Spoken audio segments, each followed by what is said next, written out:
justement, le gouvernement burkinabé a suspendu plusieurs médias qui ont diffusé des informations non vérifiées ou tendancielles. Quelle lecture, justement, vous faites donc de cette décision prise par le gouvernement burkinabé de suspendre certains médias?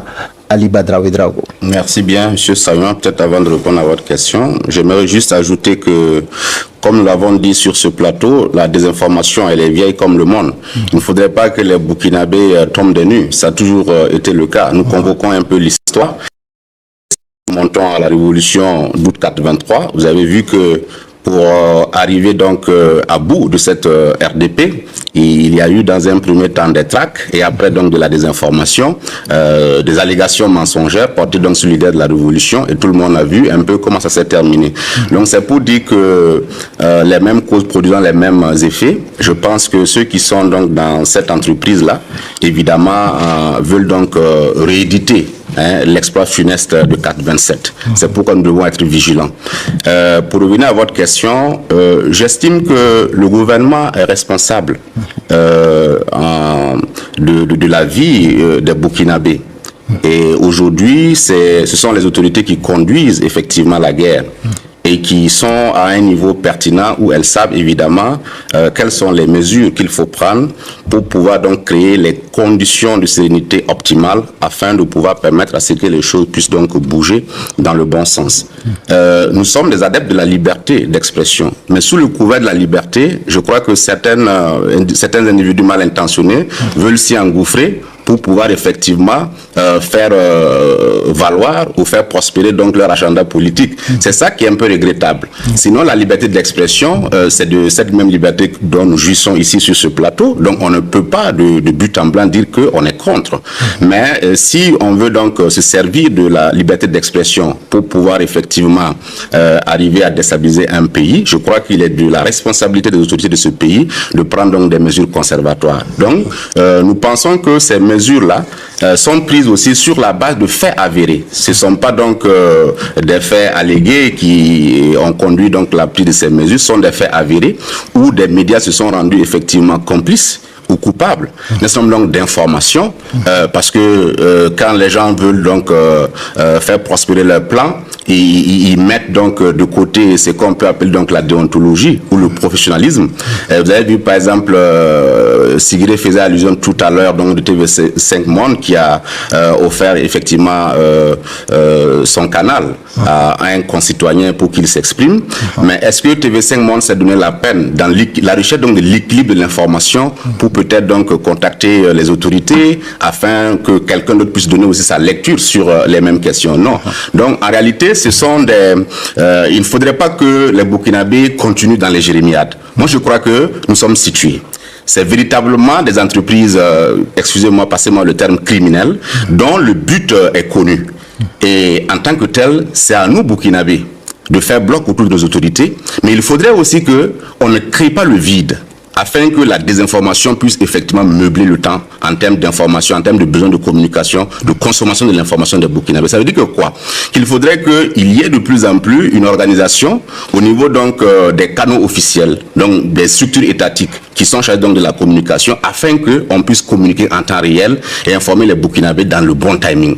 Parce que si on n'anticipe pas, si on ne communique pas dans le bon timing, c'est ça qui, effectivement, dans l'attente, la perspective donc de communiquer officiel, les Burkinabés sont obligés de consommer donc n'importe quelle information qui leur tombe dessus. Et vous savez qu'aujourd'hui, les TIC n'ont pas apporté que du bonheur, mais l'éclosion des réseaux sociaux aussi a créé aussi plus de mal à nos États, parce qu'évidemment, tous ceux-là qui n'ont pas une culture de la communication ou de l'information sont devenus des diffuseurs, des fabricants de contenu et qui diffusent donc de l'information. Donc face donc à ce danger-là, il faut que nous puissions nous prémunir et inviter les Burkinabés à chaque fois que de besoin de se référer aux informations de sources officielles afin de pouvoir donc se faire leur religion sur ce qui arrive dans leur pays ou ce qui arrive en termes donc d'événements concernant donc leur pays. D'accord, oui. Adama Sigiré, votre avis sur le cas TV5, est-ce que vous pensez que le gouvernement burkinabé doit laisser faire? Non, je crois que le gouvernement burkinabé ne doit pas laisser faire. En période de guerre, le contrôle de l'information est pratiquement une obligation. Si vous ne contrôlez pas l'information, ça devient un peu compliqué. Voilà pourquoi je dis qu'en période de guerre, il n'y a pas d'information, il n'y a que de la communication. Parce que à partir du moment où l'information devient sélective, ça rentre dans le cadre de la communication. Qu'est-ce que ça veut dire? On parle de la liberté d'expression, je suis parfaitement d'accord. Mais il ne saurait y avoir de liberté d'expression sans la participation de la raison. Et la raison, c'est encore ce qu'on appelle le bon sens. Cela veut dire, en période de guerre, qu'est-ce que je dois dire et qu'est-ce que je ne dois pas dire. Et je dis cela pour contribuer à quoi? Quand vous regardez ce que je crois que c'est TV5 Monde, non? Ce que TV5 Monde a fait, en offrant son plateau, il faut citer son nom, à Newton Ahmed Bari, pour aller dire des contre-vérités, des mensonges. Il me remet le président, par exemple, a participé à la prière de Tabaski. C'était le dimanche. Comment on peut remettre cette participation en cause? Comment on peut dire que ça, c'est faux?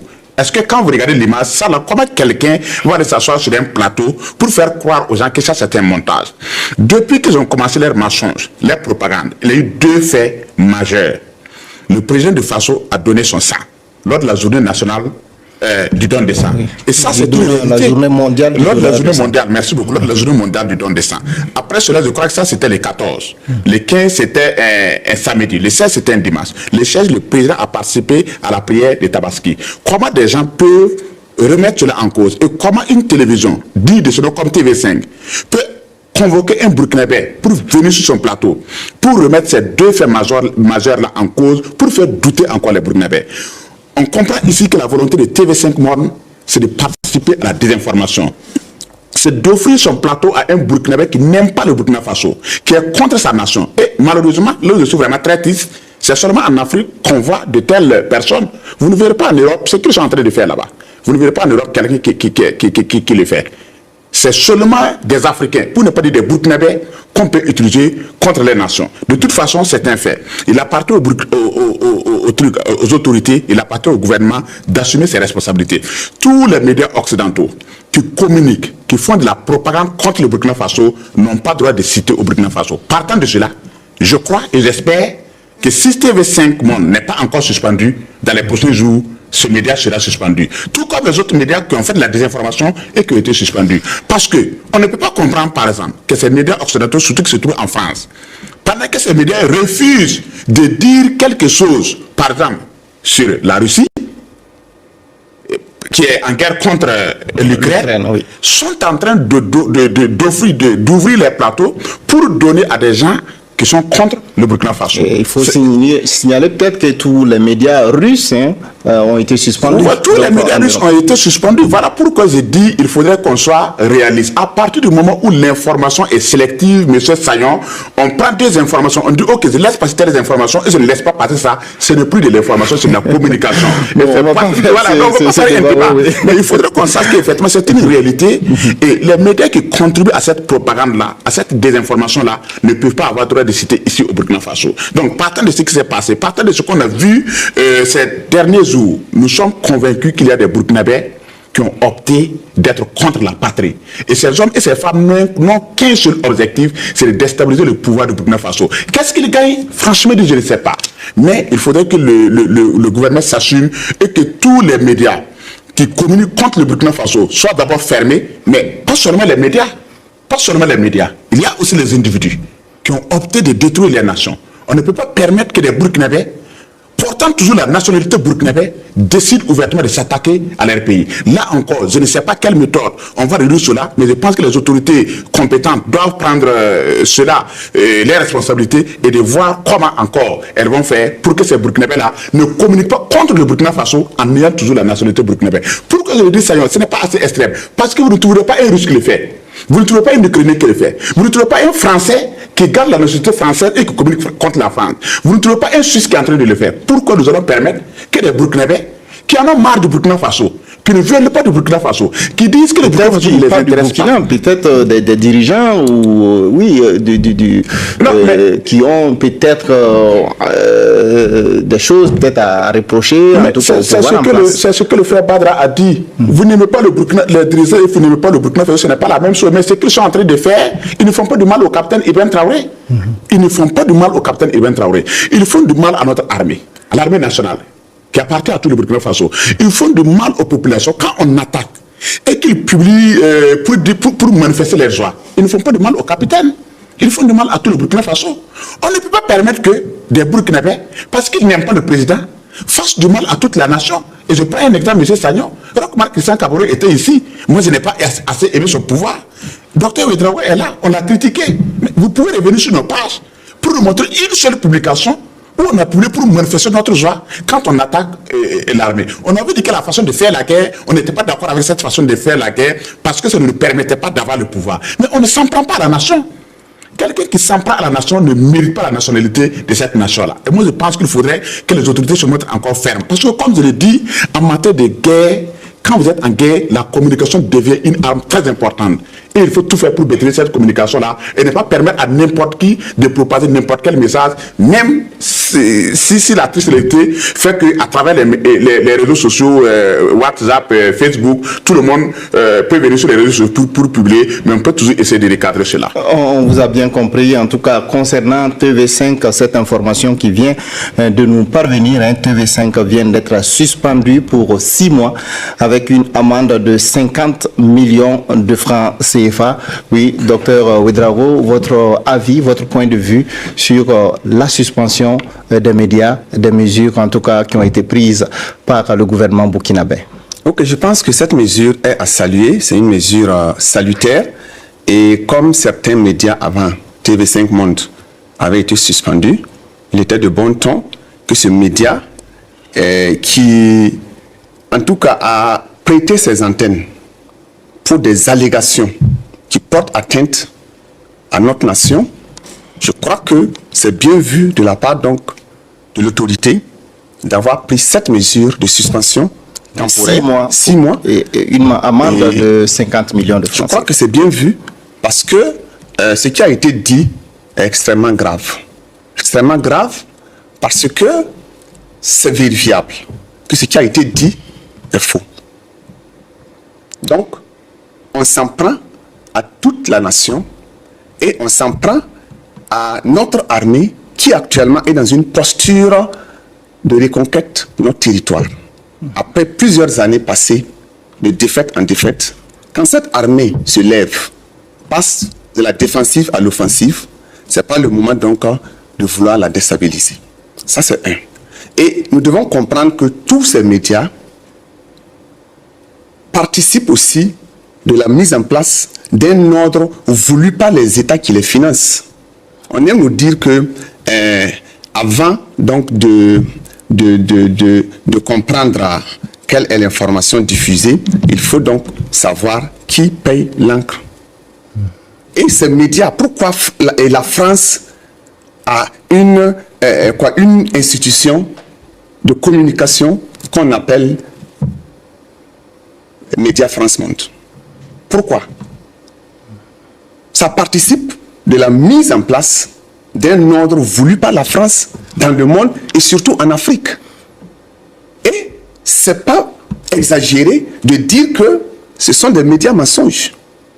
Des médias mensonges qui ont déjà leur stratégie arrêtée par les dirigeants de ces nations, de l'impérialisme, et qui veulent coûte que coûte imposer cette façon de voir, cette vision dans le monde. Donc si nos États ne sont pas assez organisés pour réprimer, pour imposer leur vision, alors ces médias, qui sont aussi des multinationales, vont toujours nous écraser et imposer l'ordre voulu depuis donc les sommets de leurs États. Donc moi je salue cette mesure du gouvernement et je pense que ça sera aussi un appel à l'ordre de tous ces médias qui pensent que jusqu'à présent, qui sont dans la dynamique de résistance, qui pensent que comme ils ont l'appui de certains fils du Burkina Faso qui ne sont plus au pays et qui leur promettent de tout faire pour renverser les tendances, je crois que ces médias vont finir par comprendre que le Burkina Faso est dans une posture de rupture.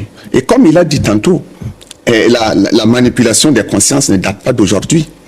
Et quand on remonte l'histoire, on voit effectivement que depuis la nuit des temps, quand l'Occident veut imposer une politique au monde, leurs médias, leur système de communication arrive à dompter même l'opinion nationale dans leur pays C'est ce qui s'est passé avec l'esclavage, où on a trouvé toutes les théories pour le justifier avant de l'imposer à l'Afrique. C'est ce qui s'est passé lors de la conquête coloniale, où on a imposé cette vision à l'Europe et on l'a imposée ensuite à l'Afrique.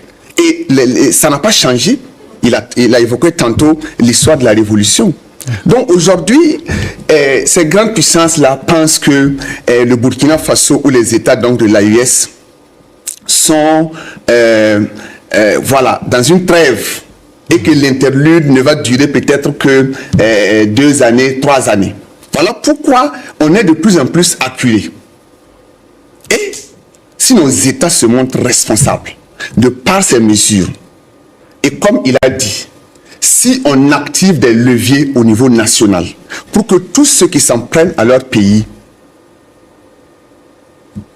commencent à comprendre que c'est leur nationalité qu'ils peuvent perdre, ou en tout cas ce sont des mandats, donc on va lancer contre eux des mandats d'arrêt internationaux, oui. Et toute la dynamique que l'État peut activer, qu'on comprenne qu'on doit laisser le Burkina Faso tranquille pour mener sa guerre sur le plan militaire, mener sa guerre sur le plan de la communication et pour pouvoir donc libérer le territoire. Parce que nous ne sommes pas dans les mêmes dimensions. L'Occident, c'est nous faire revenir dans un ordre ancien, la domination néocoloniale. Alors que nous sommes dans une posture de rupture. Donc c'est à nous de nous imposer pour donc ne pas assister à cette marche arrière qui peut donc nous être fatale. Merci d'avoir regardé la vidéo. Avant de nous quitter, n'hésitez pas à partager vos avis dans les commentaires. À bientôt pour de nouvelles vidéos.